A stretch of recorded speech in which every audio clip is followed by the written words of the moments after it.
Welcome back to another episode of Girls Know Nothing. I feel like this has been a long-awaited episode. I've had a lot of DMs actually for the whole time I've had this episode to have you on the podcast. I feel like you don't need an introduction because everyone knows you as Nation's sweetheart. Oh, thank you. From Love Island. But introduce yourself anyway. Have I ever told you that I'm really awkward at accepting compliments? Do you know what, actually? I feel like I should already know that. Yeah, honestly. But like with guys that I'm seeing, it's even worse. But anyway, moving on. We'll get to that bit. We'll get to it. I'm Liberty Poole, and you may know me from Love Island or Dancer Nights. And I'm happy to be here today to talk about all things women, positivity, and tackle some issues that are going on right now. Yeah, I think, do you know what, actually, one of the reasons why people were so keen to have you on here is because you were definitely portrayed, and you are in person, definitely a girl's girl. You know, you stuck by your morals through the whole way through the show. Mm-hmm. And there are a lot of questions that we'll get to about your time on the show. But, you know, I want to know a bit more about you, because I think one of the positive comments we do get about people that have been on Love Island is that we get to see the real them. Yeah. And I feel like, you know, when you said you did A-level chemistry, I was like, what?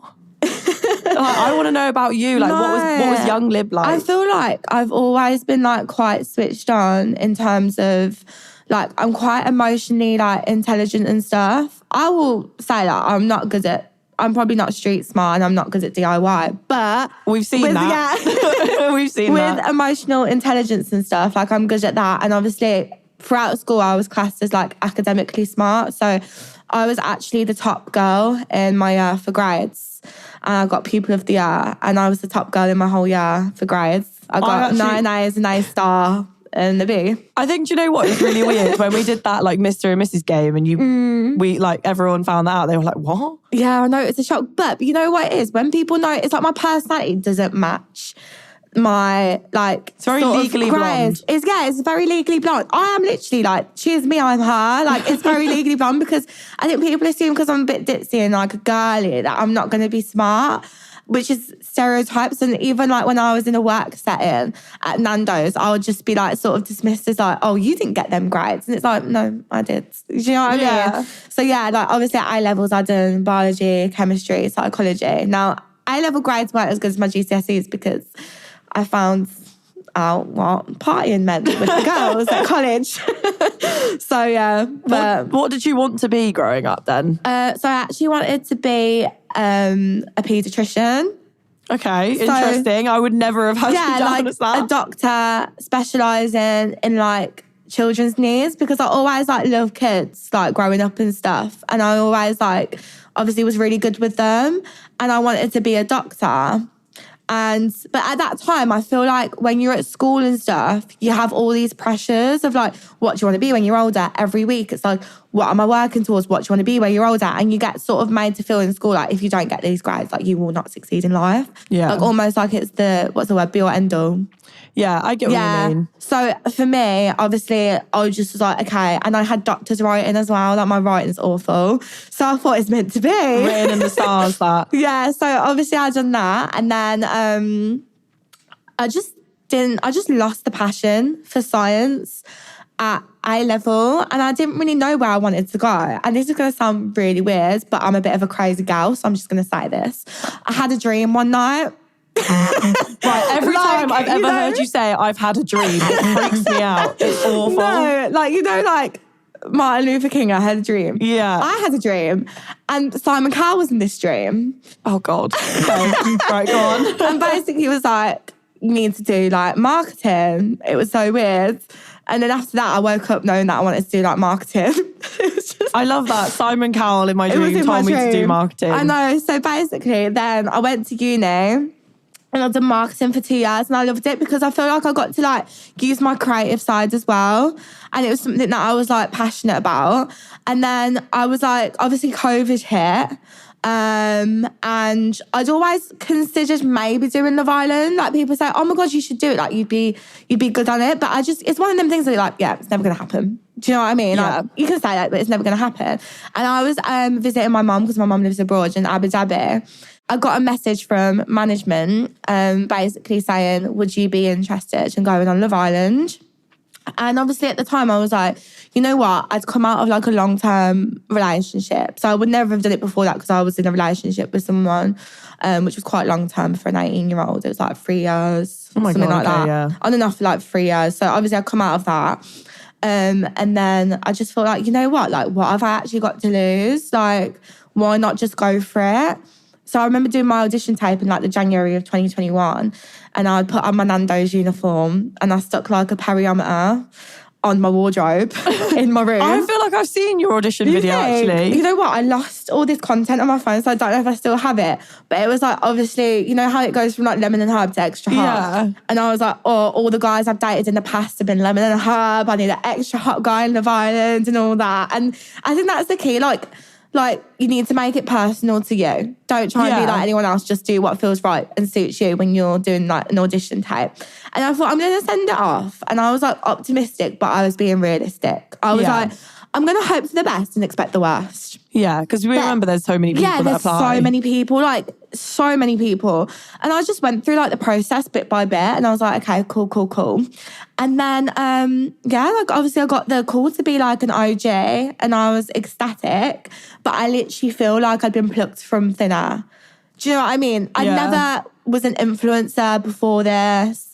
I didn't have any experience in this field, social media, nothing. I used to post a picture of me when I used to go on a night out with the girls. That was it. That was my Instagram. Like I didn't have any experience.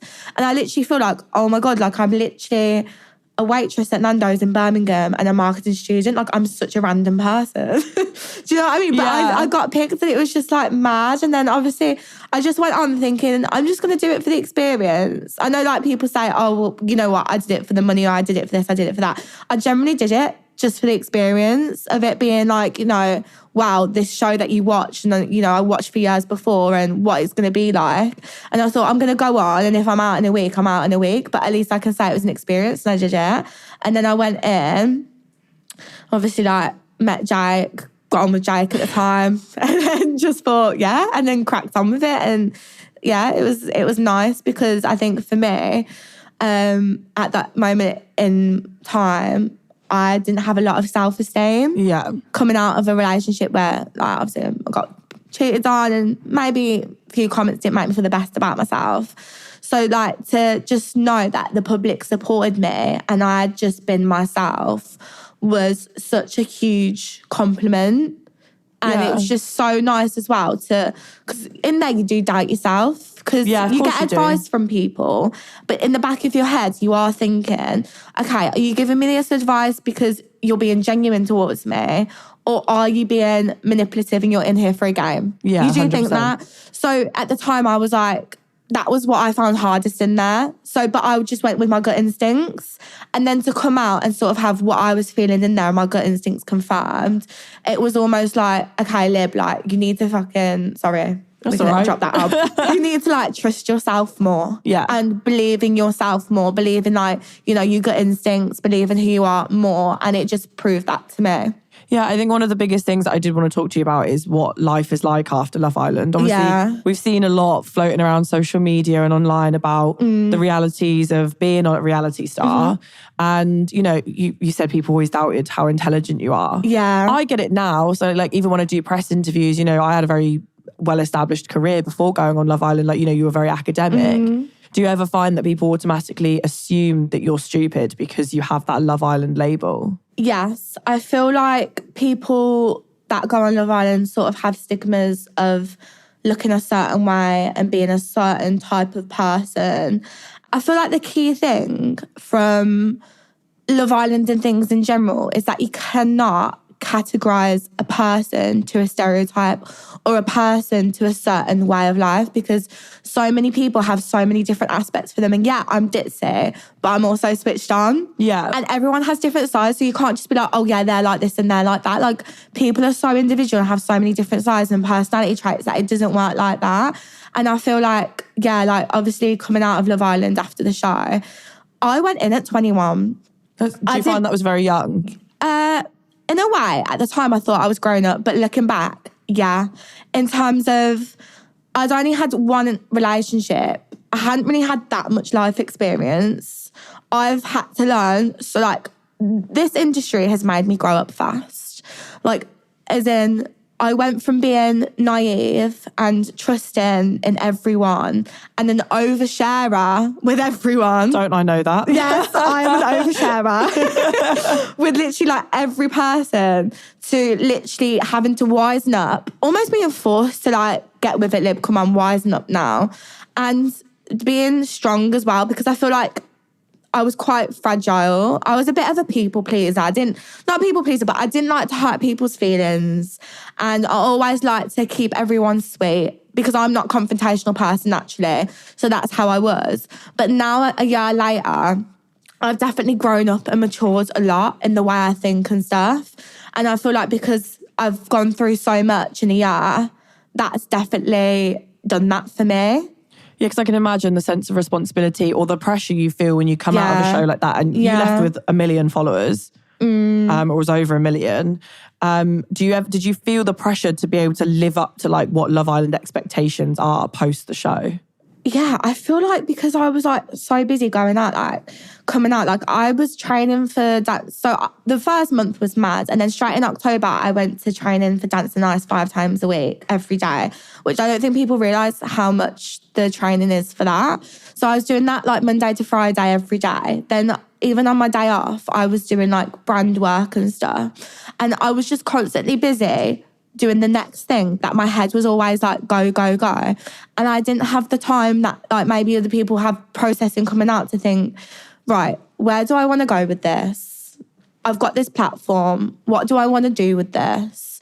It was almost like, I don't know what to do. And then obviously, because I wasn't an influencer before, you see all these like, obviously like stunning girls, you know, their fashion sense is amazing. I haven't, like before I come out of Love Island, I hadn't even had to think about a stylist or anything like that. I just sort of wore what I wanted to wear. And now like you get thrown into this world where it's like fashion, makeup, you know, all this sort of stuff. And you're like, where do I slot into this? And for me, I'd say like about 4 months ago, I was in that sort of like lost mindset of, this isn't me. I'm not this posy fashionista on Instagram.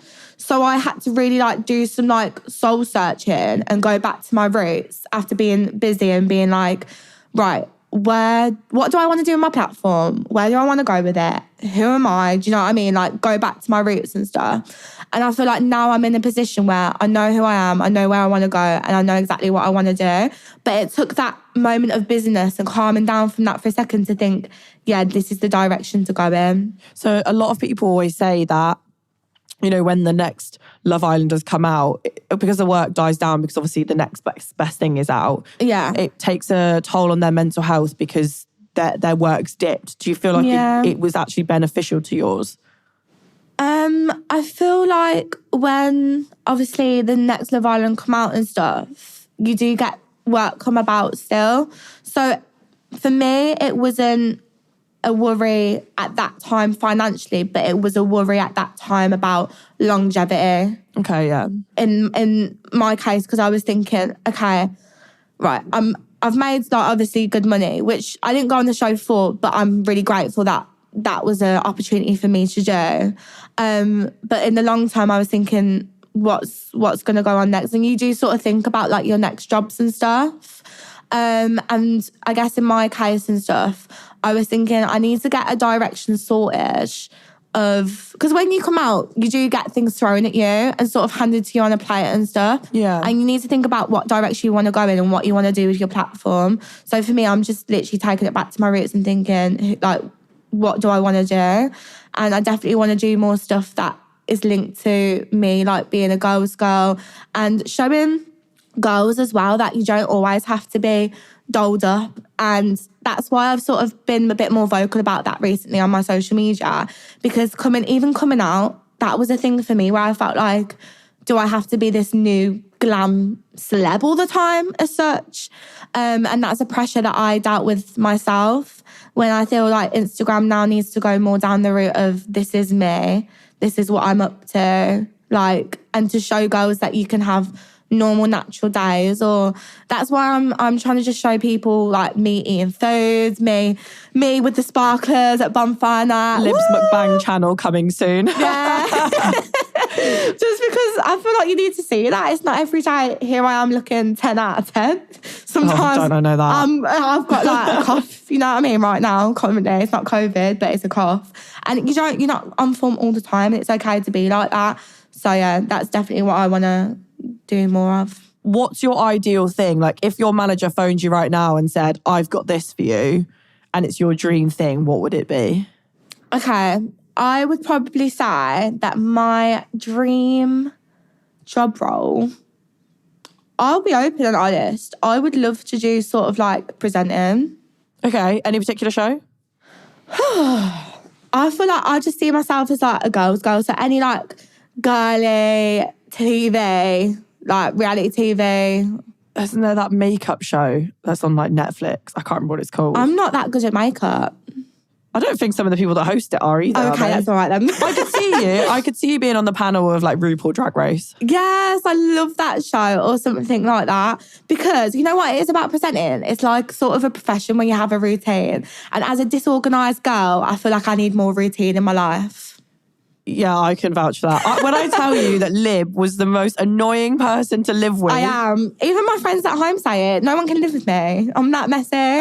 Every time we'd be like, I remember losing a shoe and being like, where's my shoe? And you'd open Lib's wardrobe, everything would come flying out, including everyone's missing items, because you just scooped everything up and just forced it in. Yeah, because the producers used to get you to tidy the wardrobe, and I'm like, who's got time for tidying? Not me. So everything goes in there.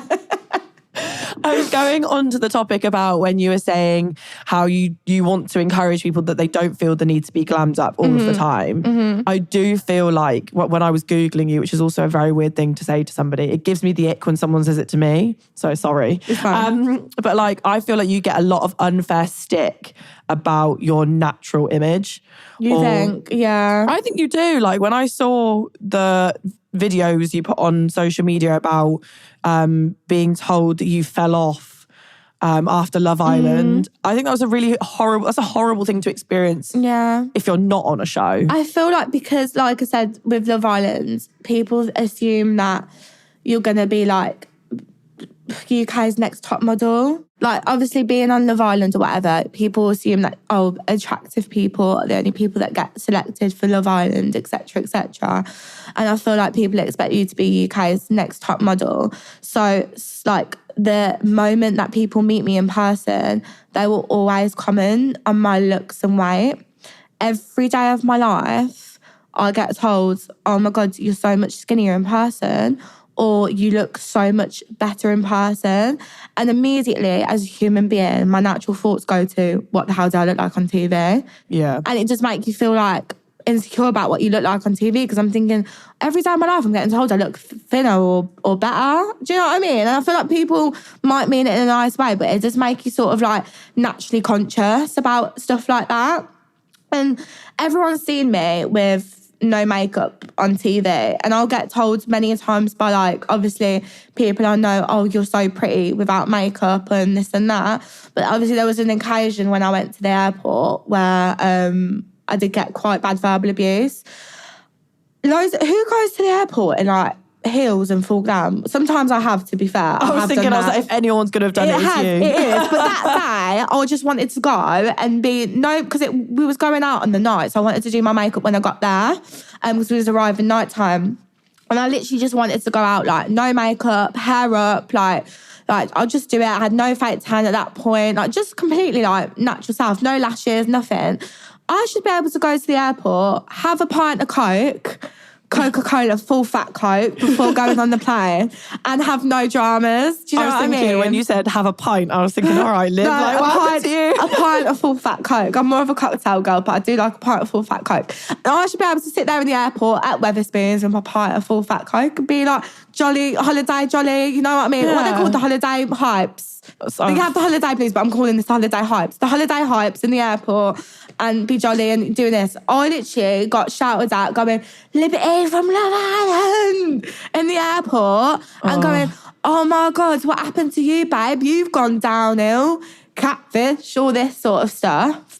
And I was just like, it was a bit like, and my mate was like, ignore them. Like, obviously, they're just not nice people. But it wasn't the fact of, it was just shouting it across the airport. Yeah, it's like public humiliation. It's public humiliation, that's what it was. And like, to then go on the plane and the air hostesses wanted a photo with me. And the air hostesses were saying to me that they were saying it to them as well. And it's just, I just want to be able to enjoy a 4-hour journey. They nearly got kicked off the plane as well, like, so there was trouble. But I just want to be able to enjoy like a 4-hour journey on my holiday. And I feel like, for me, this was something that I actually like cried over. Oh, babe, yeah. Because I'd built it up, and I feel like sometimes being in the public eye as well, you can't always defend yourself because you don't want to like kick off in public, because next thing you know, there'll be like a spin on it and it's in the press that there's a video. You're in a fight at the airport. Do you know what I mean? So you have to obviously protect yourself as well in that respect. So I feel like I couldn't pipe up and I just have to deal with it. And I got on the coach, and I'm sure these girls didn't mean it in a nasty way, but after all that then as well,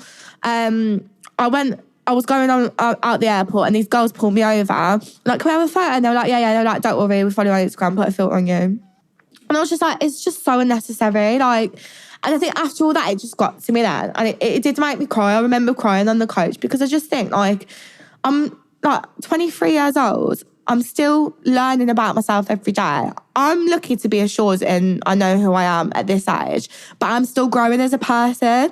And to have insults thrown like that, it could be quite damaging to someone that isn't mentally strong enough to deal with it. So luckily I am, but I'm still human and I still did cry about it. And then I thought, you know what? I can go away from this and I can be Nancy negative and just like let it get to me, or I can actually voice my experience to help people know that this is normal to be like this. So I went on my socials with no tan, no lashes, hair scraped up, and was just like, this is me. I don't know if you see everyday glam pictures, but this is me.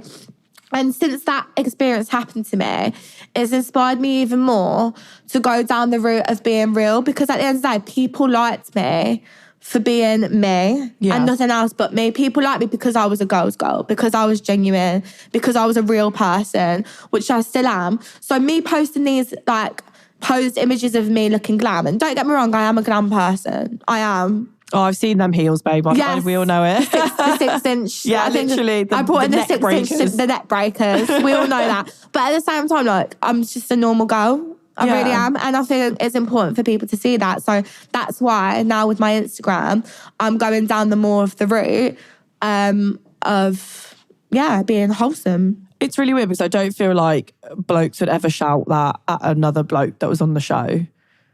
Like, if any of the boys from our series were there with like a little bit late from a trim. You know what's funny, Sharon? That night I went out in Tenerife and I seen them blokes, and the same blokes that shouted abuse were trying to flirt with me and talk to me. Of course they fucking on the night were. Out. So of course they were. That's so. I'm embarrassed for you, by the way, if they're only watching. How embarrassing. Yeah. It's Christmas, and what better way to celebrate than with some gorgeous wines from my favourite wine club, Wine 52, and for free. All you need to do is go to www.wine52.com/GKN and cover the postage cost of £8.95, and you'll get 3 bottles delivered to your door. I've been a member of Wine 52 for a while now, and I absolutely love it. They are all about showcasing the very best wine from different regions each and every month. So far on this wine odyssey, they have featured wine from the stunning island of Sicily, the revered Bordeaux region, and the spectacular vineyards of Rhone Valley.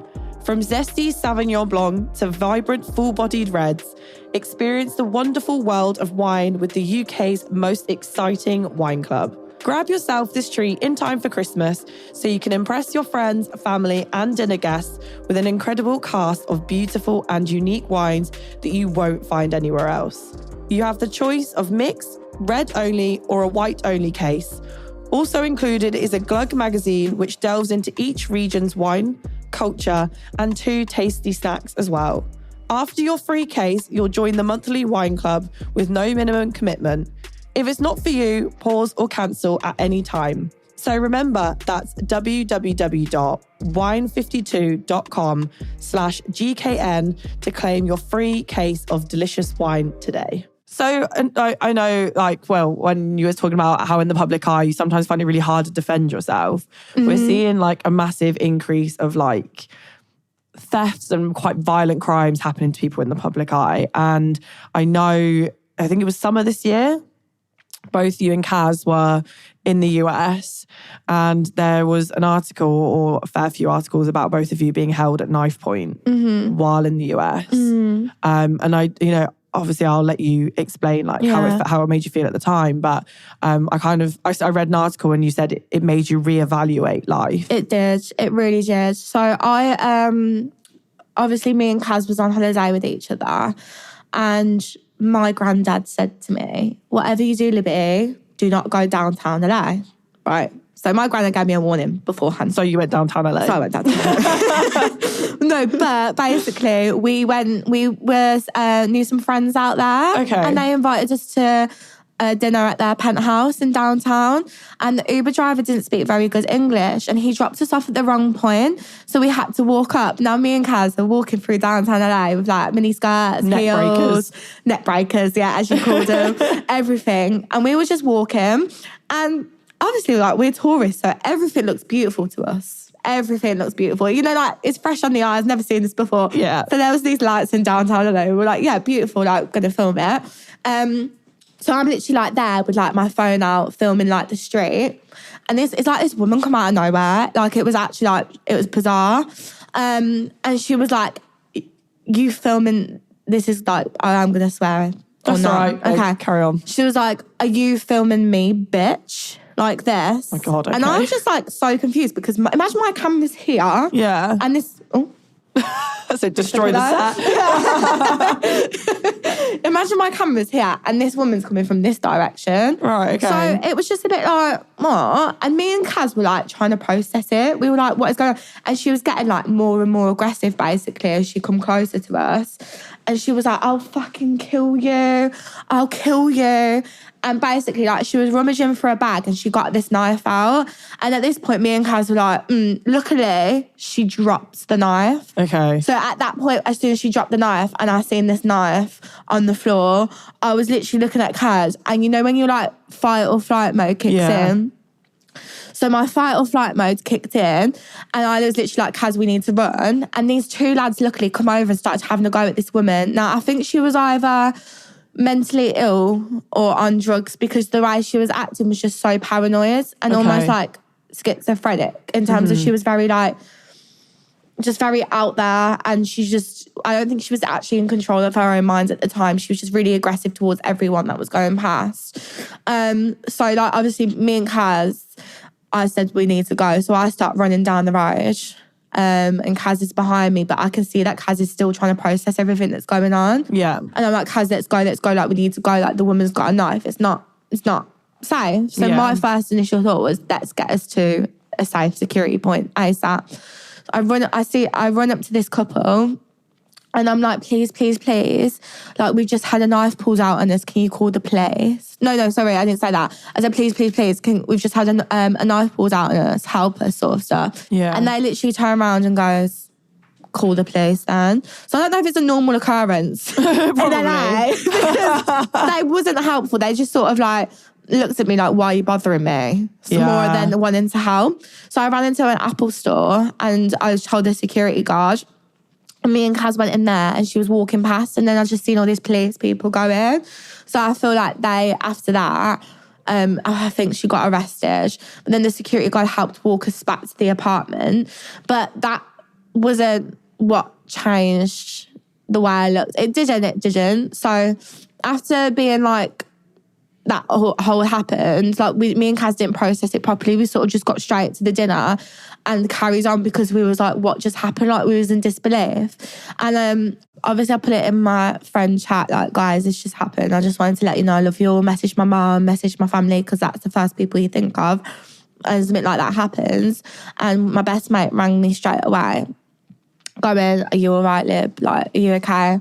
And obviously then my other friends sort of said, are you all right? But it took them a day or two to ask if I was all right, but they were checking all my socials Okay. after that happened. So that for me was a realisation, because I thought, and I'll be honest about this, if my friends had had that happen to them, I would have been straight there, ringing, no matter where I was, asking them if they was okay. But I think it was the fact that they were checking my socials and never asked me if I was all right. Yeah. And it made me think, all this time, I've been putting people first, and I don't even know if they care about my well-being. Yeah.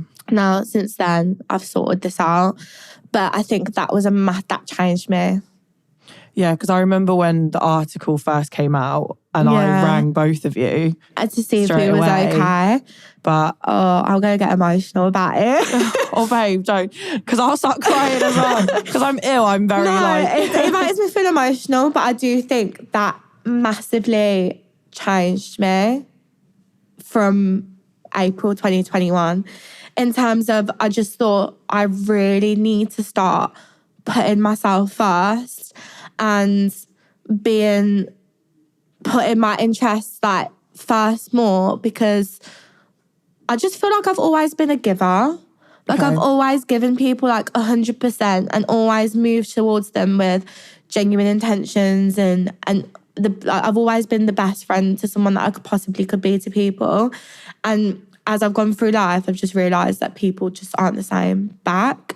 So for me, it changed me for the better in terms of I'm still that genuine person. I'm still the exact same girl I was, but I just know to put myself first a bit more. So I feel like that was a good thing that come out of it. And also I feel like as well, it made me realise with the whole knife incident that happened, that life is so short. So you can't spend your whole life putting everyone else first and not doing what makes you happy. Yeah, of course. And since then, it's just made me so much stronger in that way. Have you had to like distance yourself from those people? No, like we spoke about it and we sorted things, but I just know where I stand a little bit more now. Yeah, because one thing that I said that I really loved, and I've seen it from lots of different people from lots of different aspects of life, is that they don't keep the friends that they used to have before they became who they are. And one thing I love about you is that when I see your socials, you still have those It's people. all my goals from time ago. And you know what? Like I'll always have my goals there from Birmingham and stuff, because for me, like real friendship, connections and family is what's important over any money, any fame, anything. Like materialistic stuff only gets you so far in life, but we're all heading in the same place. We're all heading in one direction. We're all going to die one day. Do you want to be sat on your deathbed surrounded by money and fame and no true friends, or would you want to be surrounded by people that love you? And that's what I think about. So for me, coming out of Love Island and before Love Island, coming out after Love Island, I was never ever going to stop chilling with the people I chilled with before, because for me, I had a good support system around me and like good mates and stuff. I'm still going through life and still figuring out my own stuff in friendships and that. But for me, like I know who my ride or die girls are, and I'm not gonna not hang around with them just because I've been on the show. Like it's so shallow to anyone that does that. It's it's not real. At the end of the day, they're the ones that helped you get through it. Yeah, exactly. And helped you get on it. Like one of my mates was literally there, like helping me record the audition tape, and they literally was there like all the way through. Do you know what I mean? For me, it's not. I'm not gonna be like, yeah, thanks, bye. Like I wouldn't even think of doing that. And I feel like they're the people that when I'm sad or when I'm down, I can have real conversations with about how I'm feeling, and there's no ulterior motive there. I think one thing you did say like off camera is sometimes this industry can be so bitchy. Oh my God, so bitchy. And I've had very few friends in the industry just because as much as someone likes you or may like you, they're always going to see you as competition in the same industry. Or what can you give them? Or what can I get from you? Yeah. So for me, like it's very much, I keep it real. And I'll always like be pleasant with people. But my real friends, I keep it like close to me. Yeah, definitely. No, I think that's one thing that I've always really respected about you, because like you said, the industry can be so bitchy and people always have an ulterior motive. Whereas, you know, your original friends will never, because they have your best interest at heart. I still have best friends in the industry, like me and Kaz. I consider Kaz as one of my homegirls as well. Do you know what I mean? I mean, you struggled to open that bottle of Prosecco for time. I'll never forget that. That's what we bonded over. That's literally what we bonded over. I still remember meeting both of you and realising that I had a tissue stuffed down the back of my bikini. Those tents were so hot. Oh my God, I know. So I had that really disgusting You tissue met me and hanging Kaz out. and we're like, who are these imbeciles that can't open this Prosecco? I'm thirsty. Yeah, literally. I was like, oh my God, what is going on? But do you know what? So I did, you also on Instagram, like I asked people what questions they would ask you. And a lot of the questions were about the person you're coupled up with on the show. And I bet that annoys you. Like, because it's coming up to 2 years, right? We'll have the second season coming soon after ours, like, and people are still asking about it. Yeah. Do you find that it impacts your relationships now, that people constantly asking about it? No, it don't impact my relationships because I've dated a few Jakes after as well. Okay. No, I mean, once you don't break a habit of a lifetime, right? No, exactly. Many more men to give me a bracelet. Preferably Cartier this time, please. Thank you. Oh, it's just banter. No, you know what? Like, me and Jake are like completely on civil terms. Yeah. I don't talk to him, but if I seen him, I'd wish him the best. Do you know what I mean? But it's weird because he feels like a distant memory now. I feel like it was a long time ago. I feel like there's no bad blood like on my side towards him anyway, because if something doesn't work out with someone, it teaches you lessons instead. And I probably was a lesson for him and he was a lesson for me. Yeah, and at the end of the day, like, as horrible as it sounds, it was a storyline. It worked out for you. Yeah, but I didn't even see it like that then. For me, everyone was like, oh, was that a stage? Was that a stage?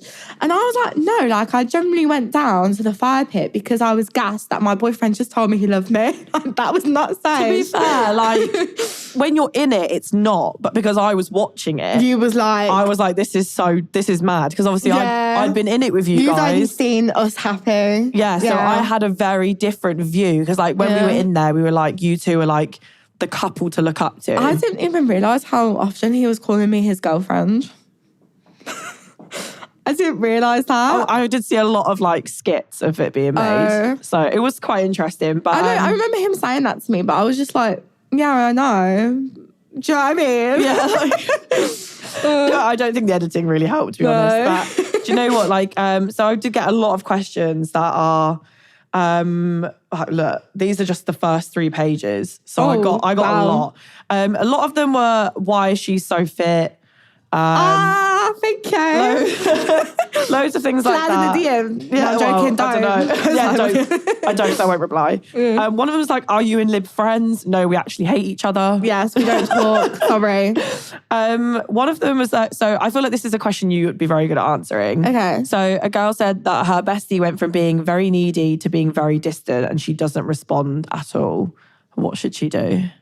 I feel like you've obviously done something, not you, but she feels like there's a vibe from you that's obviously changed. And I think, have you spoke to her? Maybe you need a conversation to see what the problem is, because I feel like your gut instinct never lies. And if you're feeling that way towards her or whatever as well, and she's feeling that way towards you, then there's obviously an ongoing issue that needs to be discussed. But what I will say is sometimes it's not always you as to why they've gone distant. Sometimes they're going through their own things or their own battles, or sometimes sometimes people do naturally grow apart, but I'd say a conversation definitely needs to be had to see where you're both at and just be open and honest. It's kind of, friendships are kind of a little bit like actual romantic relationships, They're aren't so they? complicated. Honestly, like, I love all my girls, but there's been times in my life where there's been ups and downs, but everything just makes you stronger. And I've never lost a friend that I've wanted back. That's a good piece. That's a good thing to say, to be fair. Look at her, she's down here going, preach. What is the best bit of girl advice you could give to anyone watching? Okay, the best bit of girl advice I could give to anyone watching is please, please, please know your self-worth, because there's so many girls in relationships or even friendships, and I've done it myself, where I've put up with way too much and I look back and think I was being made to feel like I was the problem, but it wasn't me. And I feel like you just need to go with your gut instincts and remember your self-worth, whether it's jobs, relationships, friendships, everything. And always make sure that if you want to be, girly advice, stick to a good girl code and stick to your moral compass, because too many people bend it to fit their own agendas and you don't want none of that in your life. I agree. What would you say to those that are looking to go on reality TV or put themselves in the public eye?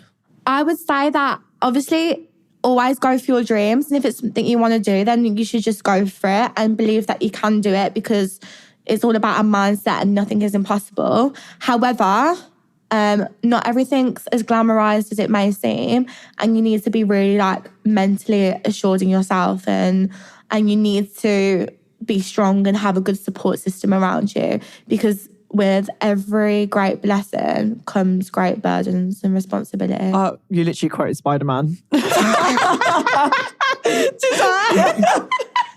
I feel like I'm saying this. I was thinking in my head, I was like, I've definitely heard this before. And I was literally saying this. I was like, where have I heard this from before? She's quoting Spider-Man. Here we go. Get yourself a girl that can do it all, hey.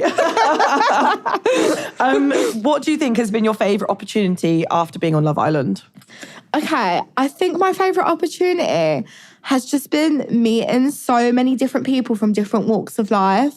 And I'm such a social person. Like, I just love talking to everyone and just hearing experiences and just meeting all kinds of different personalities and people, because I feel like you always learn something from people that are around you. And I feel like it grows me as a person as well. Okay, yeah, amazing. On the flip side of that, what's your biggest regret from Love Island?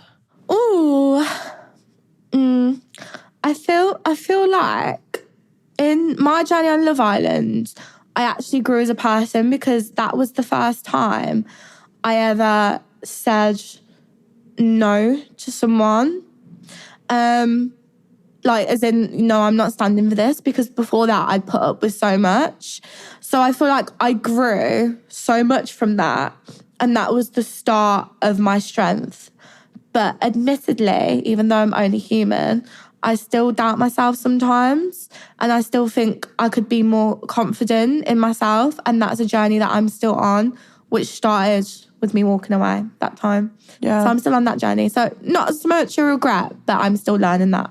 I think the thing is, when I say to people, confidence comes with age, I feel like the older you get, the less you care about what other people think about you. Yeah, I feel like I don't necessarily care what people think. Tell a lie. Okay, so with me, I don't care about what people say about my looks, because for me, I'm quite used to that trolling, and I've never sort of held my looks in high regard anyways. And I've always said from day dot, which I still do, I lead with my personality. That's just who I am. I will not lead with what I look like. It's not my foot I put forward. I put forward my personality and who I am.